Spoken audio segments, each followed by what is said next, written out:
მოგესალმებით ყველას, დღეს მინდა გესაუბროთ უცნობი ბერის, ათონელი ბერის 7 თხოვნის შესახებ, რომელსაც ჩვენ შეიძლება ხშირად ვთხოვთ უფალს, მაგრამ ვიღებთ უარს. და თუ რატომ, ეხლავე მოგახსენდეთ. პირველი თხოვნა.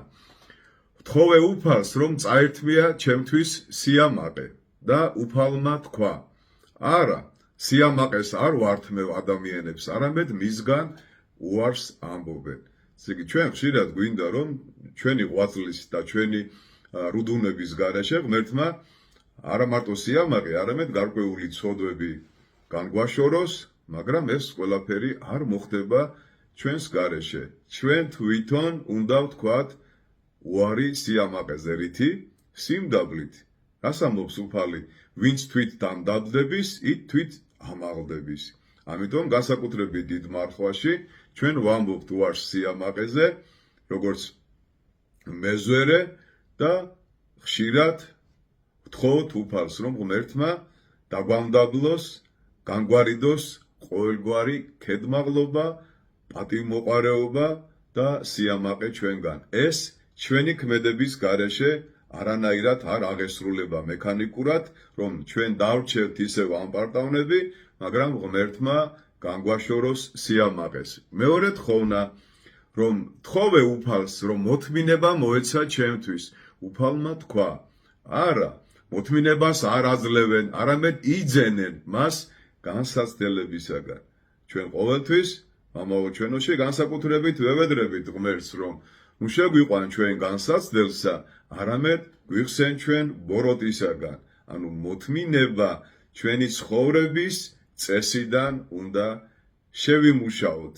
როდესაც ვხედავთ უამრავ განსაცდელს, კი არ უნდა ვიწუწუნოთ და კი არ უნდა ვიტიროთ და დეპრესიაში კი არ უნდა ჩავარდეთ, არამედ უნდა ვილოცოთ, გვახსოვდეს მაცხოვრის სიტყვები, რომელიც მან გეცემანის ბაღში პეტრეს, იაკობს და იოანეს ასწავლა, რომ სული მხნია და ხორცი უძლური ილოცეთ, რომ არ ჩავარდეთ განსაცდელში. ვთხოვე უფალს, რომ მოეცა ჩემთვის ბედნიერება. ძალიან ბევრი ადამიანი ითხოვს დღეს ბედნიერებას. მან მიპასუხა: არა, მიღება მხოლოდ კურთხევა და მხოლოდ შენზეა დამოკიდებული, ბედნიერი იქნები თუ არა. ანუ ღმერთისგან ვიღებ ჩვენ კურთხევას ბედნიერებაზე, მაგრამ ბედნიერი იქნები თუ არა, ეს უკვე შენზეა დამოკიდებული. ბედნიერება არის არსებული მდგომარეობის მადლიერება, რომ მდგომარეობაში ხარ, მადლობას წირავ ღმერთს ყველაფრისთვის, არ წუწუნებ წარსულზე, არ გეშინია მომავლის და ხარ მადლიერი იმ მდგომარეობის, რა მდგომარეობაშიც შენ იმყოფები. შემდეგი თხოვნა. თხოვე უფალს დამიცავი ტკივილისაგან. მან კი მიპასუხა: არა, ტკივილი ეხმარება ადამიანს, რომ გაიხსენოს ღმერთი და დაუახლოვდეს მას. გასაოცარი სწავლება არა ამ ათონელი ბერის მიერ. ანუ ჩვენ ძალიან ბევრი რამე გვტკივა, სხეულებრივად თუ სულიერად და ვევედრებით ღმერთს, რომ დაგვიამოს ტკივილი. მაგრამ ტკივილი ჩვენ გვახსენებს, რომ ჩვენ დროებით სხეულში ვიმყოფებით, რომ სხეული ხშირად ძალიან, ასე თქვათ, ჩვენი არასწორი ცხოვრებიდან გამომდინარე გვაწუხებს სნეულებების სახით და ტკივილი გვახსენებს ჩვენს არაწმინდა ცხოვრებას, ჩვენს ცოდვის და ნებისმიერ ცხოვრებას და ტკივილებიდან გამომდინარე ჩვენ გვახსენდება, რომ უფალს უნდა ვევედროთ, განგვაშოროს ვნებებისგან, ცოდვებისგან, რაც ჩვენში უამრავ ტკივილებს იწვევს. თხოვე უფალს, რომ მოეცა ძალა და მან გამომიგზავნა განსაცდელი, რომ გაუძლიერებულიყავე. ნახეთ რა საინტერესოა. ესე იგი, ღმერთმა იცის ჩვენ ამ მდგომარეობაშიც ვიმყოფებით და უნდა ვთხოვოთ, რომ ამ მდგომარეობაში გამომიგზავნე უფალო, მომეცი მადლი და ძალა, რომ მე ეს მდგომარეობა გადავიტანო და არ დავძაბუნდე, არ დავბრკოლდე, არ შემეშინდეს და არ უარყოშე. ძალიან საინტერესოა. მეექვსე, თხოვე უფალს სიბრძნე და მან გამომიგზავნა პრობლემები. იმისთვის რომ მესწავლა მათი გადაჭრა. ანუ ყველა პრობლემა არის ჩვენთვის დასაბამი სიბრძნისა, დასაბამი ცოდნისა, რომ ამა და ამ პრობლემაში ესა და ეს წმინდა მამა, ესა და ეს ფილოსოფოსი, მოაზროვნე კლასიკოსი როგორ გამოდიოდა, მათი შემოქმედება წავიკითხოთ, წმინდა მამების პატერიკები წავიკითხოთ, შემოვა ჩვენში გამოცდილება, სიბრძნე და მიხვდებით როგორ უნდა გაუკლავდეთ გარკვეულ განსაცდელებს. ვთხოვე უფალს რომ ესწავლებინა ჩემთვის ხალხის სიყვარული, ისე როგორც მათ მე უყვარო არ.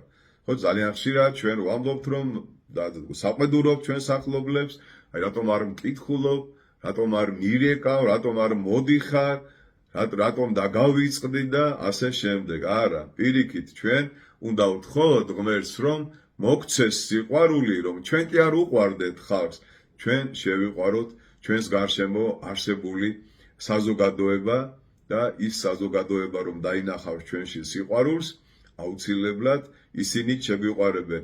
ოქროს კანონი ისე უნდა მოვექცეთ სხვა ადამიანებს, როგორც ჩვენ გვინდა ისინი რომ მოგვექცნენ. ახლა შენ გაიგე რა უნდა ვთხოვო, თქვა უფალმა და გამომიგზავნა ხალხი, ვისაც ჭირდებოდა ჩემი დახმარება. მე მივიღე არაფერი, რაც მინდოდა, მაგრამ მე მივიღე ყველაფერი, რაც მე მჭირდებოდა. აი ეს არის რეზიუმე, დასკვნა, რაც ვითხოვე, არაფერი არ მივიღე, მაგრამ ყველაფერი მივიღე, რაც მე მჭირდებოდა. ანუ ყველა ინგრედიანტი, რაც ჩემი ბედნიერებისთვის, ჩემი სიმშვიდისთვის, ჩემი სიყვარულისთვის, ჩემი სიხარულისთვის და ჩემი ეკლესიური ცხოვრებისთვის ჭირდებოდა. აი ეს 7 თხოვნა ძალიან გთხოვთ რომ გაითვალისწინოთ და აუცილებლად ჩვენში შემოვა სიმშვიდის, სიხარულის, სიყვარულის, ბედნიერების განცდა და შედარებით უკეთესი ადამიანები გავხდებით, ვიდრე ჩვენ აქამდე ვიყავი. არ ვიყოთ პრეტენზიულები, არ ვიყოთ